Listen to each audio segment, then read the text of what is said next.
everyone, I have a mixed media scrapbook layout for you.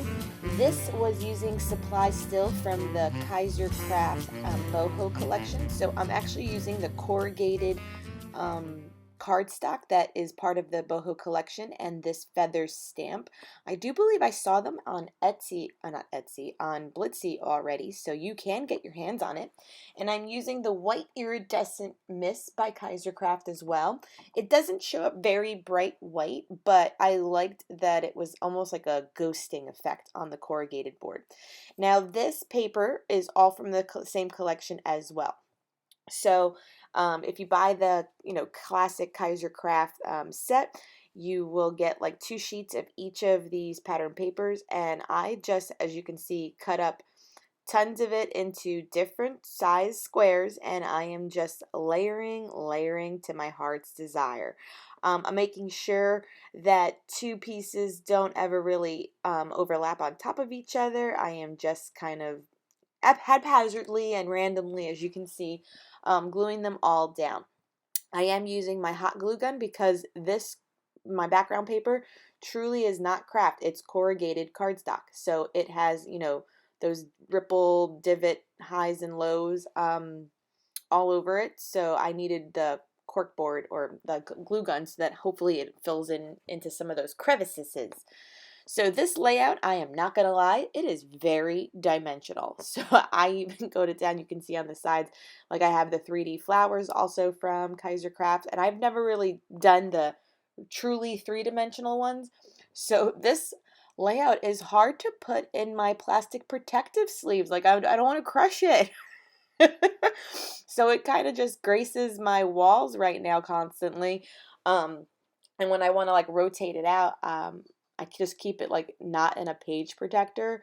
I just keep it like sitting in the front of my album so that the roses don't get crushed. Is that weird? How does anyone else, house their very dimensional layouts? Because I tell you, this is my first time doing one with these 3D flowers, and I'm like, ugh, I almost want to take them off so I can store it, away once, I rotate through. So if you have any comments on that, let me know. So the picture I'm scrapping is obviously of my 2 doxies. This was on Zoe's birthday shoot. I just like this one. I have a treat in my hand, which makes them both kind of look all the way up and sit so perfectly, is simply because I am bribing them with food. So still adding, I wanted to have this gorgeous floral paper peek through as well. I fussy cut some of the florals out. And I definitely want it to be kind of featured as well in like 2 opposing corners. And I actually don't think I do a very big title because I was just very impressed with my layering aspects anyway from this. So this technique, it's a good way. I know that there are a couple design team members that do a lot of this like gorgeous layering. So this is just my take on it right now. It's really fun, and it gets to show a good collection, especially if you use like all the papers in one collection like this. It really does look really good. So I'm taking some tangled thread behind my photo as well, just very messily and randomly, as you saw. Wherever it landed, that is where it stayed. So I do have a coral, I have a mint, and I think those are the 2 I use. So those are just definitely picking up the colors featured in this collection. And some of the ephemera I do also use. So I think what is kind of taken as my title is one little piece of ephemera that says favorite moment. And I think that's how I really nest it down. So I can't remember this one now. Oh my goodness. That's when you film too many, because now I'm like, what did I do? Okay, yeah, so I do all the bundles, and those get, and like I said, here are the 3D ones, and I do take off the stems because the stems were impossible to work with or bend down completely, and I did try kind of tucking it behind layers, and that just was not working. So I cut them off their stems, and then this is how I do hot glue them down. And I do one coordinating bundle in the opposite corner as well.